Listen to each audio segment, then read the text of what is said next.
Buenos días para todos. ¿Quieren abrir sus Biblias, por favor, a el Evangelio de Juan? Estamos en el capítulo 5. Hoy comenzamos el capítulo 5. Y vamos a iniciar con una oración. Si les parece, quiere por favor inclinar su rostro y le pedimos al Señor que nos guíe. Señor Dios Todopoderoso, Dios y Señor de este universo, creador de todo lo que vemos, de todo lo que no vemos, tú eres el único que puede darnos ese entendimiento de tu palabra y por eso venimos a ti, a clamar, a rogarte que pongas el conocimiento en nuestra mente y que ese conocimiento se transforme en acciones, Señor, que hagas la transformación que tiene destinada tu palabra para nuestras vidas.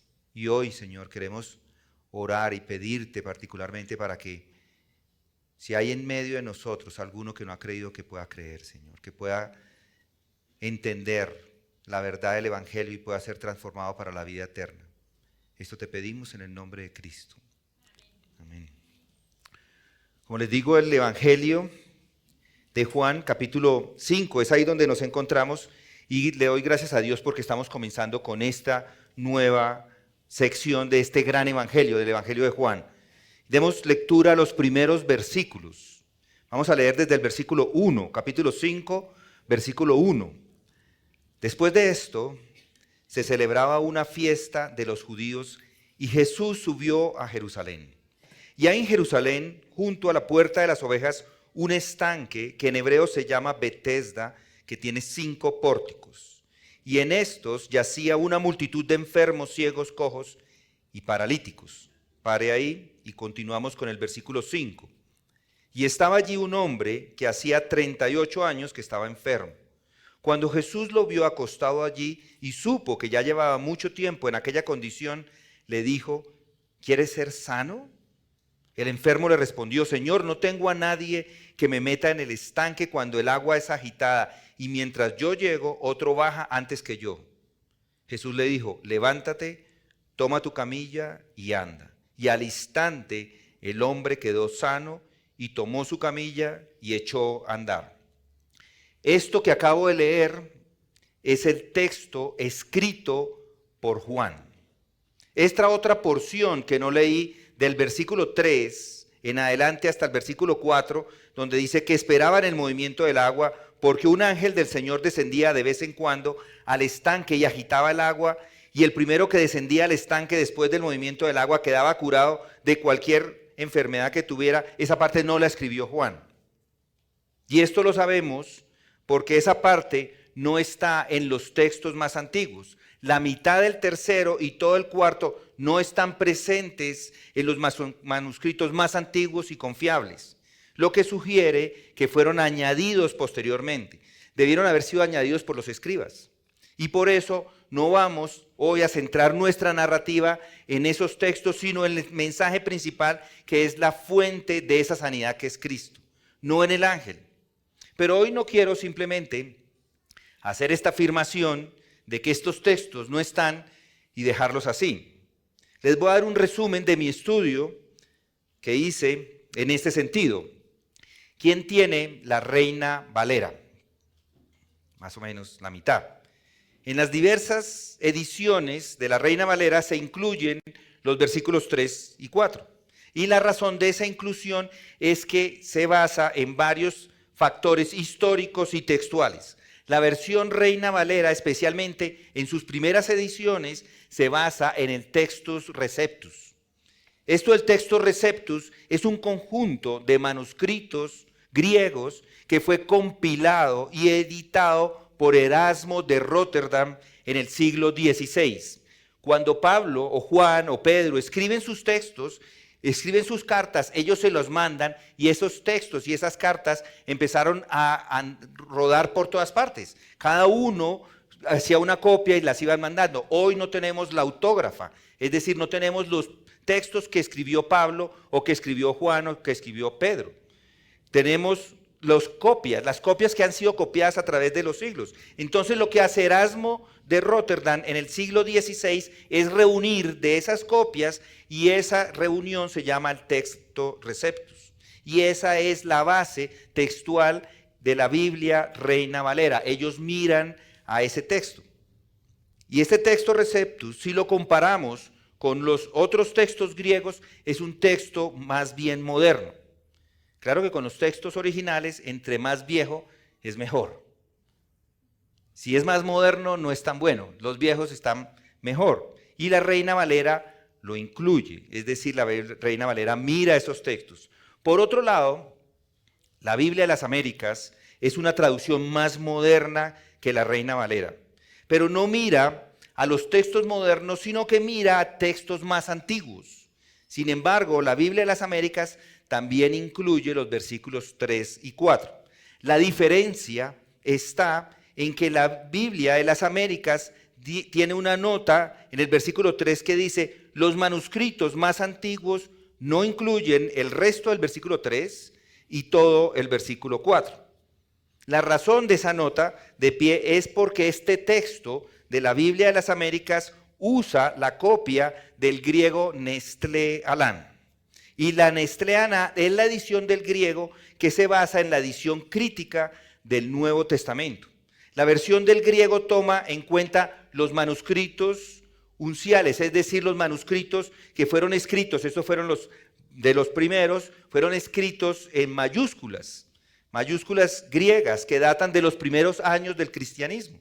Los más importantes incluyen el Códice Saniático, el Códice Vaticano, el Códice Alejandrino y el Códice Basea. Códice quiere decir que es un libro saniático, vaticano, alejandrino y el otro.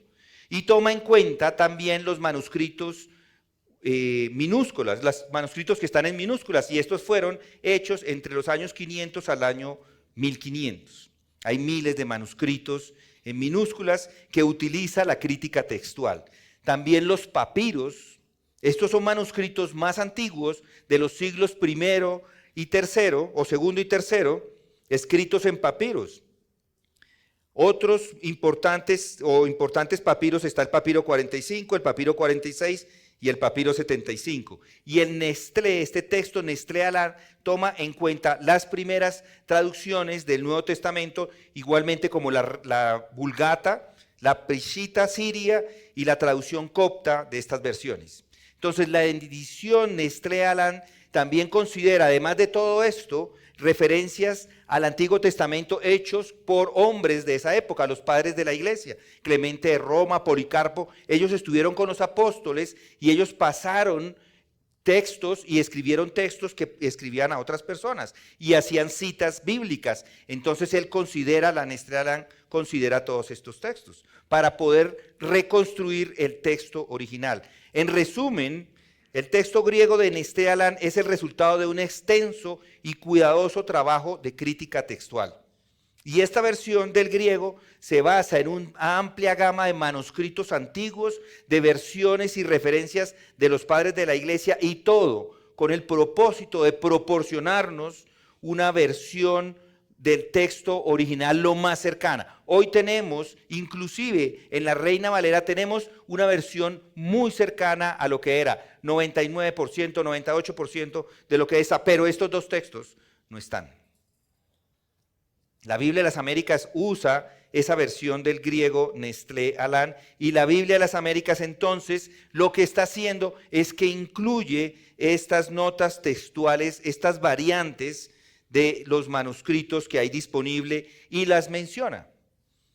Por eso la inclusión de los versículos 3 y 4 en la Biblia de las Américas va acompañada de estas notas. Notas que aclaran que estos versículos no están presentes en los manuscritos más antiguos y que son más confiables. Y esto muestra que en un momento de estos, cuando usted encuentra esto, debe parar y mirar y estudiar qué es lo que está pasando acá.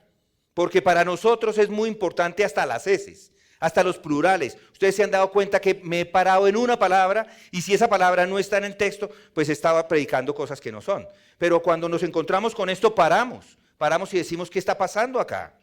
Todo con el objetivo de reconstruir la versión original de dichos textos. Y eso es lo que hace la crítica textual. Se enfoca en analizar todos los documentos escritos a lo largo de todo el tiempo, especialmente aquellos que han sido copiados y copiados y copiados múltiples veces, como es la Biblia.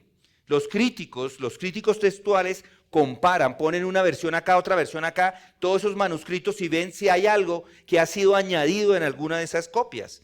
Para nosotros es muy fácil porque todo ha sido impreso. Nosotros estamos desde el año 1478 a este tiempo, entonces teníamos la impresión y es muy fácil, pero en esa época todo era a mano, copiado a mano. Y entonces alguno podría haber cometido algún error o haber hecho alguna alteración. Y por eso la crítica textual lo que hace es permitirnos ver cuál es el texto auténtico, cuál es el texto que estaba originalmente escrito por Juan, y desechar todo lo que sea adicional. Entonces la Biblia de las Américas es una versión de la Biblia que incluye estas diferencias. Y no estoy diciendo que usted debe coger la Biblia, la Reina Valera, y ahora echarla a la basura. No estoy diciendo eso. Nosotros acá inclusive acabaron de la lectura hacerse de la Biblia de las Américas, de la Reina Valera, porque pensamos que es una Biblia, es una traducción excelente también. Lo que tenemos tenemos dos Biblias muy buenas, que son la Biblia de las Américas y la Reina Valera. Con eso, con las variaciones, pero quiero agregar algo más, que es lo que dicen los teólogos acerca de esto. Porque hay una multitud de teólogos que después de haber estudiado detalladamente las variaciones, dicen esto no hace parte de los textos originales. Por ejemplo, Bruce Metzger, es su libro, él tiene un libro que escribe que es un comentario del griego, y él allí dice que los manuscritos más antiguos y autorizados, como el Códice Saniático y el Códice Vaticano, no contienen esos versículos. Este es un erudito destacado en crítica textual y sugiere que esa inclusión de estos versículos en manuscritos posteriores puede haber sido por un intento de explicar la creencia popular del poder sanador de este estanque de Betesda, algo que ya era parte de la tradición oral en el contexto judío. Otro hombre, D.A. Carson, escribe un comentario del Evangelio de Juan. Algunos de ustedes lo han escuchado en el pasado. Es un gran comentarista y teólogo canadiense. Carson también dice que la ausencia de esos versículos en los manuscritos más antiguos y confiables demuestra que no estaban originalmente. Carson sugiere que la inclusión de estos versículos en manuscritos posteriores pudo haber sido una adición explicativa por los escribas que querían aclarar la tradición popular en torno al estanque de Betesda. Él también refuerza la importancia de centrarnos en el mensaje principal acá, que es Cristo. Cristo es el que sana, no el ángel.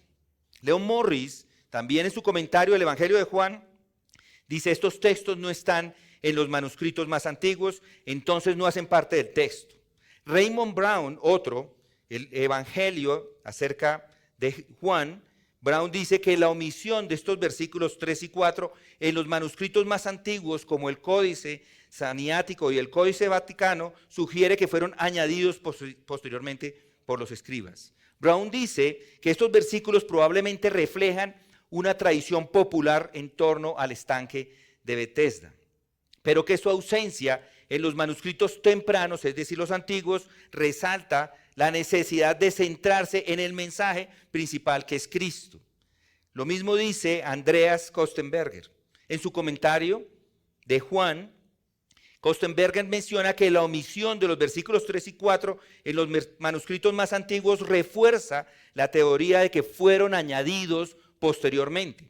Kostenberger sugiere que la inclusión de estos versículos pudo haber sido por un intento de explicar esa creencia popular acerca del estanque de Betesda. Y así hay otros. Tenemos a Craig Kinner, él tiene un comentario de Juan gigantesco, lo mismo que lo hace con el libro de Hechos, y él dice que la omisión de los versículos 3 y 4 en los manuscritos más antiguos y confiables refuerza la idea de que fueron añadidos posteriormente.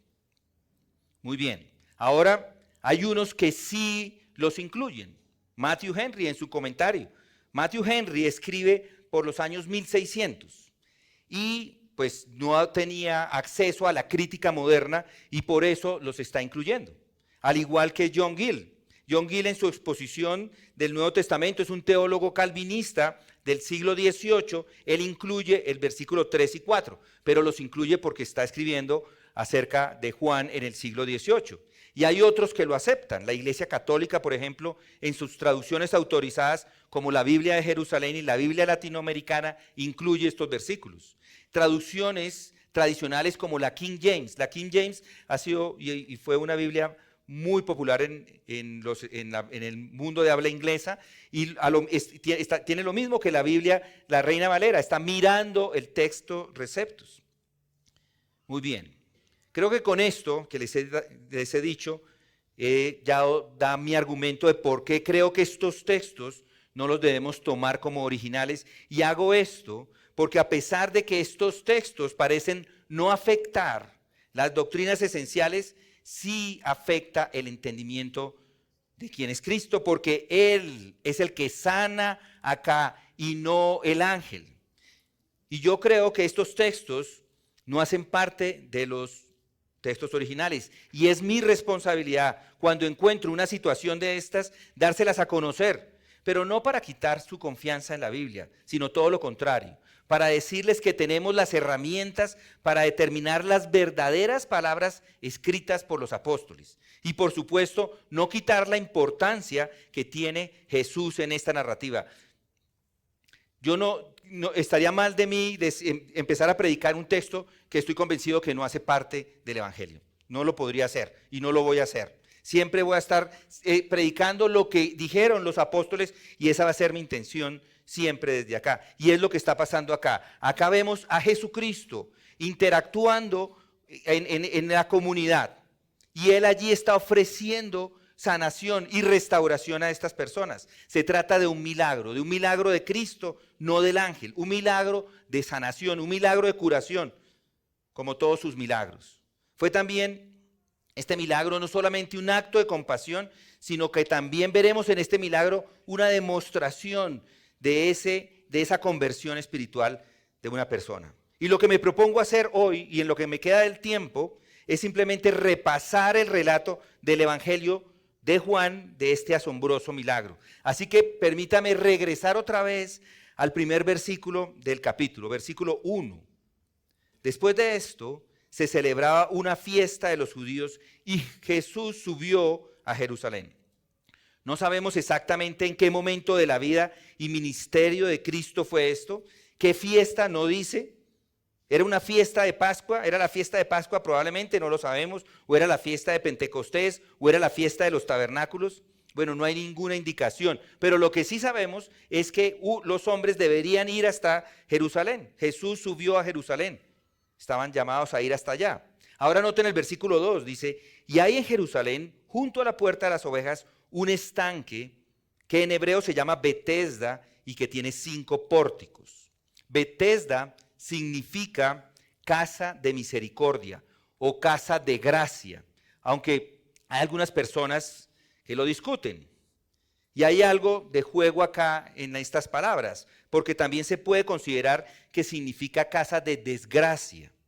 Y los judíos en ese tiempo creían erróneamente que la enfermedad se debía al pecado particular de cada persona. No pensaban que la enfermedad venía o era el resultado del pecado original que recibimos desde Adán. Por eso es que las personas se enferman y por eso es que las personas se mueran, porque venimos con esa enfermedad.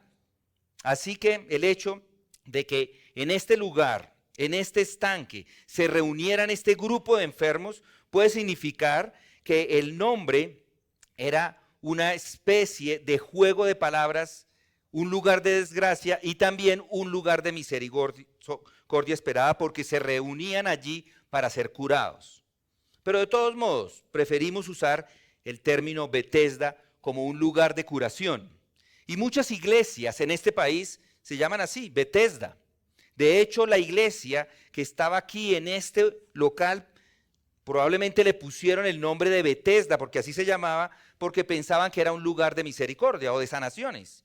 Probablemente ellos no hubieran escogido ese nombre si supieran que también puede ser interpretado como un lugar de desgracia. Así que pensemos en que es un lugar de gracia principalmente y que estaba junto al mercado de las ovejas. Esto es interesante, pero es solo una parte. Este estanque tiene 5 pórticos, dice el texto. Pórticos son sitios cubiertos sostenidos por una serie de columnatas. Y no es claro por qué 5. Porque en realidad 5 uno pensaría, ¿cómo puede ser un estanque con 5? Sería como un hexagonal. Un pentágono. Ustedes saben más matemáticas que yo. Un pentágono. Pensaríamos que era algo de esa forma. Pero en el siglo XIX, toda esta área fue excavada por los arqueólogos y se crearon varias hipótesis. Y los diferentes puntos de vista fueron revisados y revisados, pero solamente hasta el año 1960 es que los expertos comprenden realmente lo que estaba sucediendo en esas excavaciones e identificaron lo que en ese momento ya se hace obvio. Betesda son 2 estanques unidos entre sí. Y el misterio quedó resuelto. 2 estanques, uno un poco más arriba que el otro, entonces tiene un pórtico, tiene otro, y en el centro había otro, lleno de columnatas, que son los lugares donde la gente se hacía para descansar, para cubrirse del sol. Entonces, este estanque de Betesda es identificado correctamente. Tiene 5 lados, 5 áreas donde se construyen las columnatas, 4 lados a los lados y en el centro otro más. Todo en ese momento quedó claro. Debemos haberlo sabido antes, fíjense. Debemos habernos dado cuenta. Pero el relato del Evangelio es claro, es perfectamente exacto. Entonces Betesda, el estanque, cerca de la puerta de las ovejas, tiene 5 columnatas o pórticos. Y eso es lo que hoy se considera como cierto. Y ahora, noten el versículo 3. En estos yacía una multitud de enfermos, ciegos, cojos y paralíticos. Y las personas paralíticas serían aquellos cuyos miembros se han marchitado, ya no funcionan correctamente. Estaban allí, había un gran número de ellos. Los teólogos piensan que probablemente entre 5,000 a 40,000 personas se encontraban. Este estanque no es algo pequeño, no es nuestro estanque para los bautizos. Esto es algo grandísimo, que puede recibir hasta 40,000 personas. Y luego en el versículo 7 dice que, ¿por qué estaban allí? No tengo a nadie que me meta en el estanque. Cuando el agua es agitada y mientras yo llego, otro baja antes que yo. Ellos estaban esperando este movimiento, el movimiento de las aguas, pero eso no quiere decir que eso sea una declaración verdadera, necesariamente verdadera, sino es la razón por la cual esas personas estaban allí. Era lo que creían del lugar, era lo que pensaban de él, porque si se agitaba el estanque y se metían, ellos pensaban que se curaban. Quien quiera que entrara primero, después de esa agitación del agua, quedaba curado de cualquier enfermedad que tuviera. Y por supuesto, es un mito en lugar de una realidad. Y además, si Dios es el que sana, esa no es la forma que Dios obra. De hecho, no hay nada en todas las escrituras que nos indique que esa es la forma como Él obra. Dios no querría que miles de personas que estaban desesperadas con esa necesidad se reunieran allí de vez en cuando mientras esperaban allí, desventurados en los escalones, esperando a poder entrar a esta piscina, esperando que se agitara el agua. Y quien quiera que fuera lo suficientemente rápido, lo suficientemente ágil, casi que no necesitaba ni la curación, porque cualquiera, si este hombre está allí súper enfermo, los otros pues son los que se van a meter allá, los más rápidos. Ese es el tipo de supersticiones que se desarrollaron y se desarrollan cuando muchas personas desesperadas, ansiosas, que sufren y no tienen otra fuente de ayuda. Pero el Señor Jesucristo viene allí y su sanidad es completamente diferente. En este caso, cura a uno. Pero en términos más generales, con esa curación está dando el testimonio a todos, a cientos y miles a la vez, y muchos de ellos van a ser salvos. Así que veamos aquí a una gran multitud de gente impotente, gente indefensa, gente paralizada. Y noten el versículo 5. Y había allí un hombre que tenía enfermedad por 38 años. Qué escena tan triste y miserable, ¿no les parece? Tanta gente indefensa se reúne esperando ver algo, un movimiento, escuchar un grito. Cuando la gente se metía ahí y decir estoy sano y todos salían, no, falsa alarma, no me sané, no me tocó, no alcancé, no me metí en el momento preciso. Falsas esperanzas. Y la gente inclusive podría pensar, he visto, creo que se movió por allá, lancémonos si no lo podían hacer. Y esto, yo les digo, esto es una imagen de la humanidad. Esto nos lleva a pensar cómo nosotros, cada uno de nosotros somos enfermos frente a un Dios perfecto. Somos enfermos, no corporalmente como ellos, pero somos enfermos espirituales. Iguales a este hombre. Y esto no fue solamente un verdadero milagro literal de sanidad de Cristo, sino que también lo que vemos acá es una imagen de la conversión. Piensen, ¿qué podemos decir de este hombre que nos representa a todos nosotros antes de la conversión? Todos nosotros estamos en esas condiciones de discapacidad, paralíticos, ciegos espiritualmente. No podemos, no sabemos ni siquiera quién es Dios y no podemos conocerle. No nos relacionamos con Él, no podemos hablar con Él, no podemos hacer cosas para Él, no podemos recibir ayuda de Él, no entendemos nada de Él. Así es como son estas pobres personas en esta sociedad, incapaces de funcionar. Este hombre no se podía mover, estaba desesperado, desfavorecido y probablemente con mucho dolor. Así también nosotros espiritualmente. Perdidos, alejados de Dios, aislados, indefensos, ignorantes, antes de llegar a las Escrituras, antes de llegar al mensaje de Cristo y a la conversión. Así nos encontrábamos, cada uno. Esa siempre es la imagen de la enfermedad, es la imagen de nuestro estado inconverso antes de conocer la curación del Señor. Mira el versículo 5 de nuevo. 38 años paralizado y desperdiciados. Y parece ser que es demasiado pobre inclusive para pedir ayuda. Nadie le puede ayudar para meterlo allá. No tiene ni siquiera parientes este hombre. Este hombre paralítico no tiene nadie que le ayude. 38 años lleva de paralítico. Yo creo que este hombre ni siquiera se acuerda cómo era estar bien cuando estaba sano. Y así es usted y así soy yo. Y así nos encontramos. O puede que sea joven o puede que sea viejo, pero pueden pasar muchos años de su vida lejos de Dios y no camina con Él simplemente porque no tiene interés. Y si eso existe, si no hay ningún interés, eso quiere decir que usted no tiene propósito real en su vida. No tiene ningún conocimiento de la eternidad, no tiene ninguna esperanza, no conoce nada del cielo, no conoce nada del futuro. No tiene ningún poder para dejar de pecar. No tiene ningún entendimiento acerca de quién es Dios. Esto es horrible, ¿no les parece? Y este hombre lleva 38 años ahí. Una vida completamente perdida, una vida sin propósito. Así es usted y yo antes de conocerlo. Igualmente, espiritualmente estamos en las mismas condiciones.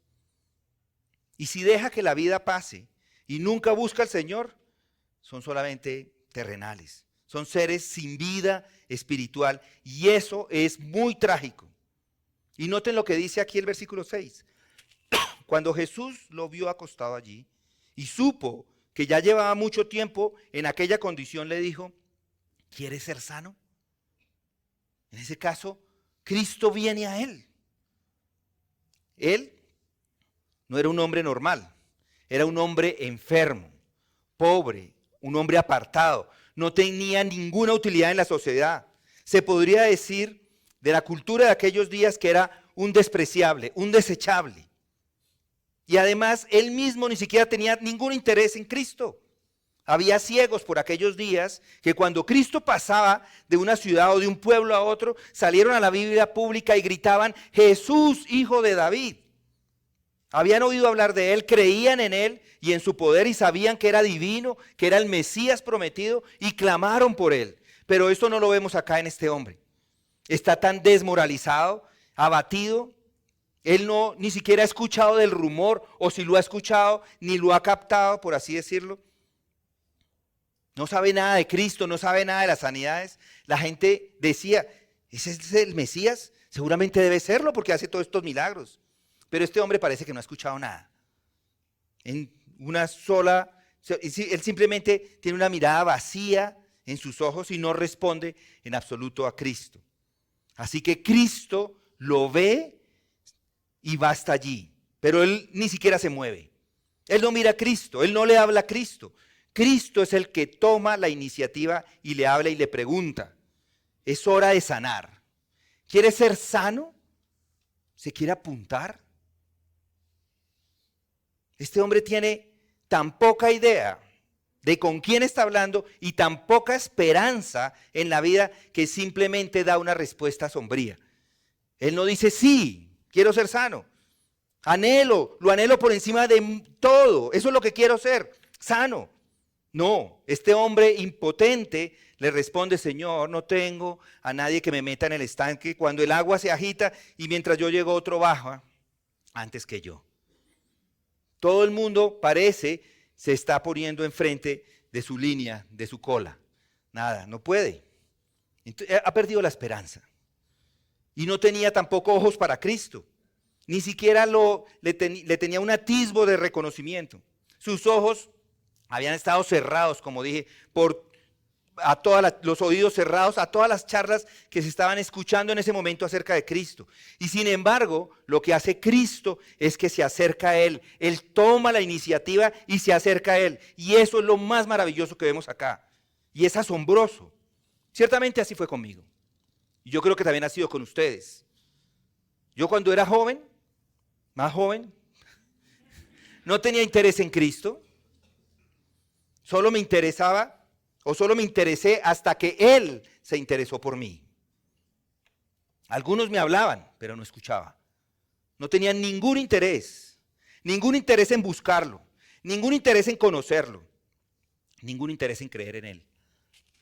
Pero, este Dios altísimo, este elevado santo, este Dios impenetrable, incomprensible, que está lleno de amor en su corazón, que buscó a un individuo inútil y lo hizo que se interesara en él,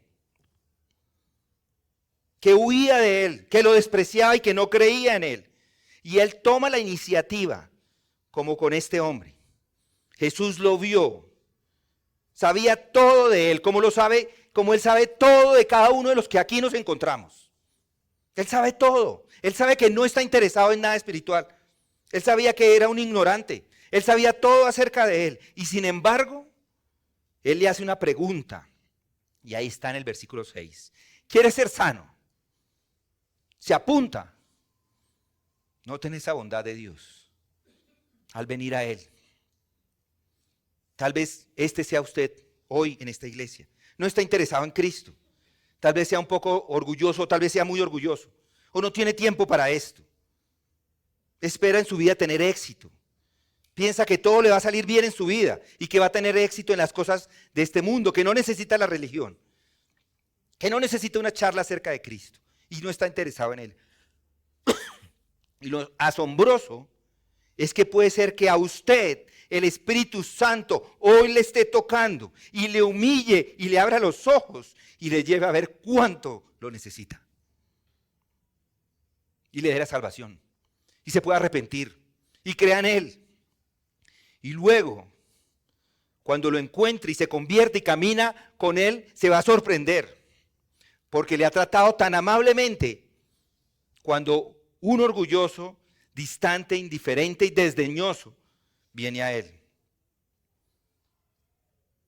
Porque la asombrosa misericordia y bondad de Dios vienen, inclusive si usted no lo desea.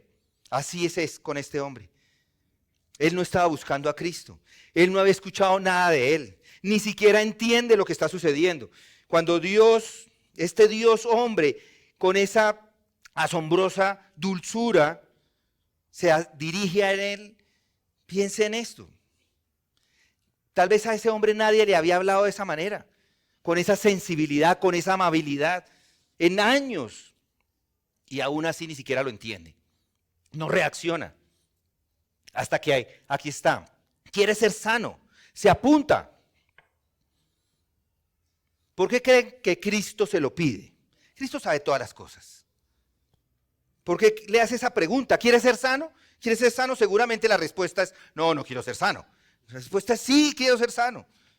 Por eso le hace la pregunta, para que él pueda sacar de su propia declaración su impotencia y desesperanza. Y es lo mismo con nosotros. Tiene que darse cuenta de que si va a venir a Cristo, que va a ser cambiado y transformado y perdonado y que pueda recibir esta vida espiritual que es más allá de la vida celestial y que va a tenerlo todo, tiene que darse cuenta de que no lo merece, que no puede lograrlo por usted mismo, que no puede hacer nada al respecto. Somos pecadores perdidos e incluso si usted le prometiera que hace todo lo posible por vivir vidas perfectas de ahora en adelante, eso no es suficiente, porque no puede hacerlo. Y no puede compensar el pecado que ha cometido en el pasado. Usted no puede hacer nada para salvarse por usted mismo, ni siquiera puede ayudarse a usted mismo a ser salvo. Y es necesario que vea eso y diga, Señor, soy un pecador sin esperanza, he fracasado, merezco la condena, merezco el juicio. El hombre tenía que darse cuenta de esto y declarar su condición de indefenso antes de que pueda ser sanado. Y eso es lo que usted y yo tenemos que entender. Y claro, como ya dije, él empieza a quejarse. Señor, no tengo a nadie que me meta en el estanque cuando el agua es agitada y mientras yo llego otro baja antes que yo. Y Cristo le dice, levántate, toma tu camilla y anda. Esto es asombroso. Hacía 38 años que no se levantaba. 38 años que nadie le había ayudado ni a levantarse. No había sido capaz de ponerse de pie por 38 años. Y en ese tiempo todo se marchitó, todo se deterioró. ¿Cómo es posible que él lo haga ahora? Y cargar su camilla, peor. Cargar un catre o lo que fuera, una estera. Cualquier forma que esto tomara, tampoco lo podía hacer. No podía doblarse. No podía llevar ninguna carga si fuera muy ligera. Eran requisitos imposibles para este hombre. Y luego por encima de todo salir a caminar. Él no podía hacer eso. Bueno, uno pensaría que un hombre que estaba tan abatido como este paralítico, que se quejaba, que no le tenía ayuda, de que nada había que se pudiera hacer por él, simplemente estaría desesperado. Y a esa solicitud de levántate, pues simplemente hubiera dicho, no, no lo voy a hacer. Levántate, toma tu camilla y anda. Pero ¿sabe qué pasó? Este hombre lo hizo. No tenía fuerzas para hacerlo y lo había reconocido. No podía llegar a la orilla del estanque por sí mismo y sin embargo cuando Cristo le dijo que lo hiciera se levantó. Pero no por sus propias fuerzas que se levantó y recogió su camilla, no por las propias fuerzas de él, sino por la fuerza de Cristo. En ese momento él creyó, y Jesucristo le dio la fuerza y lo sanó. Y las piernas que estaban marchitas en ese momento funcionaron. Y la carne vino y los músculos se formaron y los huesos. Y lo que sea que haya sido necesario, en ese momento soportó el peso y él estaba en forma y podía doblarse. Su columna vertebral podía trabajar y podía levantar la carga que fuera necesaria. Esto no es solamente una curación milagrosa por parte de Cristo, sino que es una demostración de la conversión. Así es como funciona para nosotros igual. Cristo nos dice, crea, arrepiéntase de su pecado, entregue su vida ahora. Pero al igual que este hombre paralítico, estas son las mismas cosas que no puede hacer cuando no se ha convertido en creer. Ha sido un incrédulo durante años. Ha despreciado estas cosas. Se ha aferrado a cada teoría que aparece. Cualquier filosofía, cualquier cosa que refuerce su incredulidad en Cristo y en Dios. Cualquier mención hecha acerca de la evolución. Eso es lo que creo. Ese es el camino. Que no hubo un Dios. Alguno dice, bueno, yo estoy ahí, yo no creo porque alguien dijo que no había Dios. No se arrepiente, no se va a humillar, no va a decir que es una persona podrida, tonta y pecadora. y que tiene un corazón orgulloso, un corazón malvado, un corazón engañoso, no va a hacer eso. Nunca ha hecho eso en su vida y no va a empezar en este momento. No puede hacerlo, no se atreve a hacerlo. Así somos todos antes de la conversión. Pero tome su camilla y ande y camine. Viva como un hombre o una mujer de Dios, viva en oración, crea en Él, disfrútelo a Él, sírvale a Él, adórele a Él.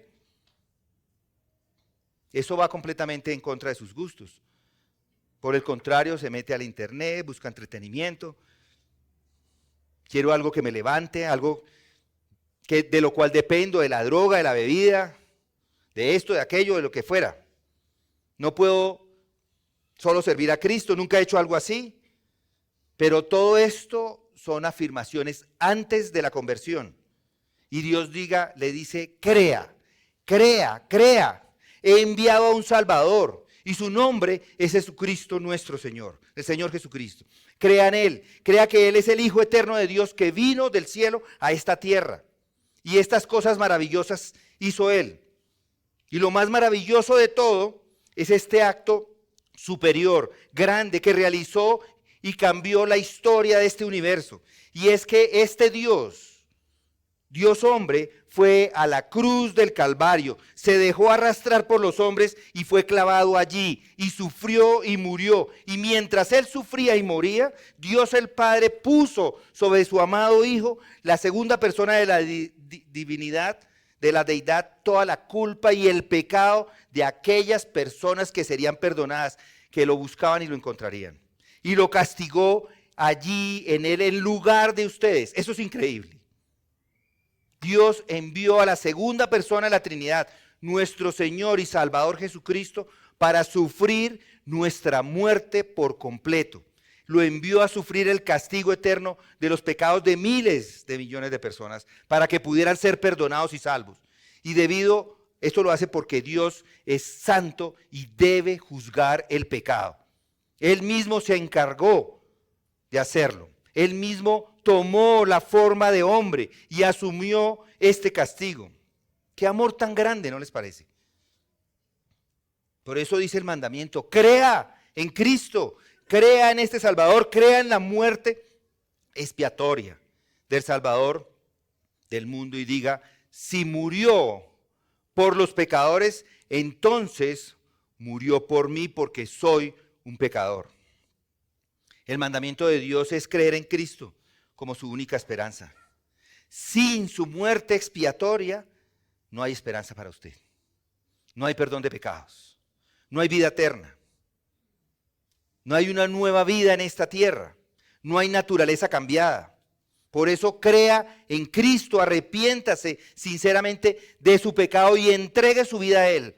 Sométase a Él y obedézcale. Y con la ayuda de Dios, como con este paralítico, puede creer. Dígale, Señor, yo creo, ayúdame en mi incredulidad. Señor, me arrepiento de mi maldad. Señor, me arrepiento de mi pecado. Te entrego esta vida en este momento. Así es, una imagen de que el hombre indefenso puede levantarse y puede obedecer el mandato de Cristo y levantarse y tomar su camilla y andar. Luego en el versículo 9, inmediatamente el hombre fue sanado. Fue sanado. Esto es lo que sucede en la conversión. Es increíble. Es notable lo que sucede. Este hombre recibe una nueva naturaleza. Recibe una nueva comprensión. Entiende por qué está ahí. Entiende acerca de Dios. Comienza a leer ansiosamente la Biblia. Cualquiera que es sano es lo primero que hace. Este libro que era antes un libro misterioso, ahora se está volviendo claro. Ahora tiene, por así decirlo, unas facultades espirituales, tiene ojos espirituales. Tiene una conciencia que trabaja ahora en lugar de justificarlo por su pecado, ahora le está mostrando que debe arrepentirse. Y cuando peca, va a Él, porque su conciencia le perturba y se arrepienta y quiere enmendar sus caminos. Tiene un corazón tierno. puede orar inclusive.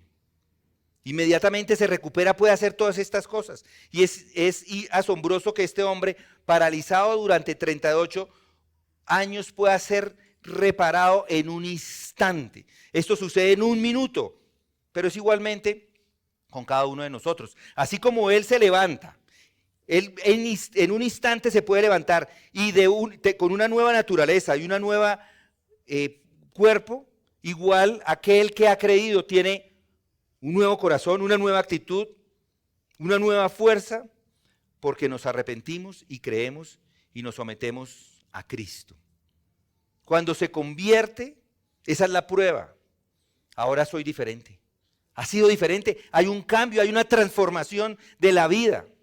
Sus gustos cambian, su vida cambia, sus amores cambian, sus deseos. Ahora es de Cristo y Él lo es todo para usted. Ahora puede orar, Él escucha y contesta sus oraciones. Esto es maravilloso, es increíble. Y leo un versículo como este y dice, esto no es solamente acerca de este hombre, esto también es acerca de mí. Inmediatamente el hombre se recuperó, tomó su camilla y andó. Y esto pasó en el Sabbat. Los judíos entonces se opusieron a esto.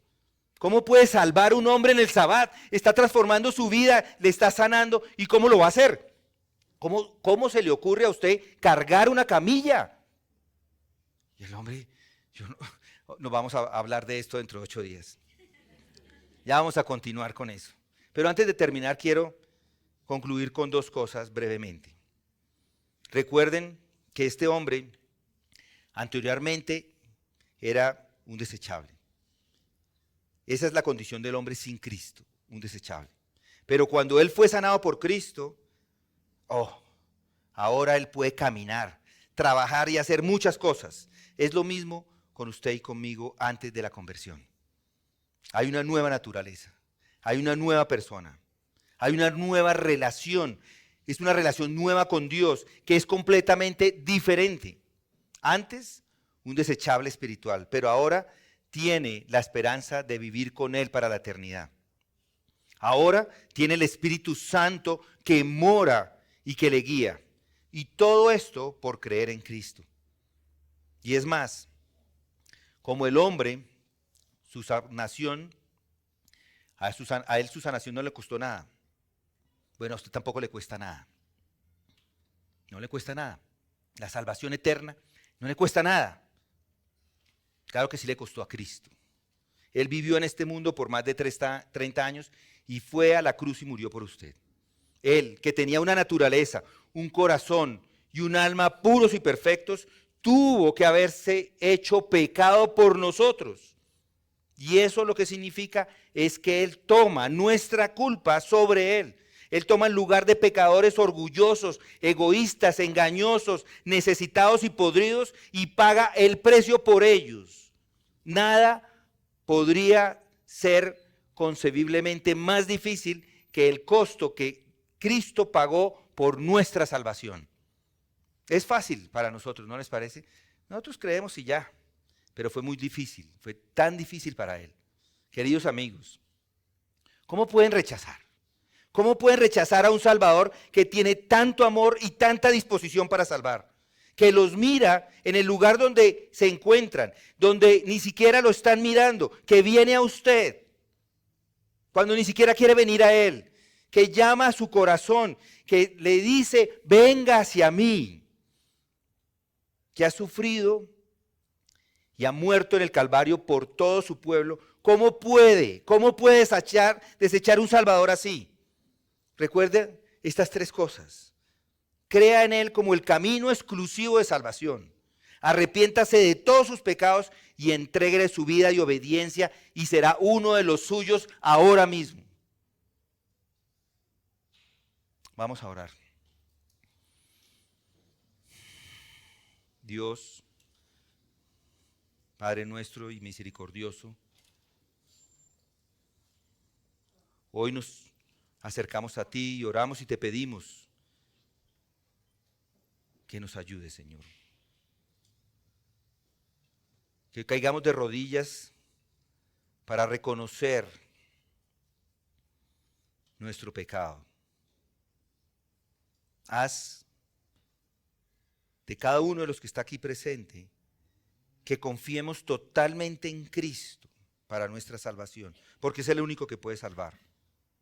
Incluso hoy te pedimos todo esto en el nombre de nuestro querido Salvador Jesucristo. Amén.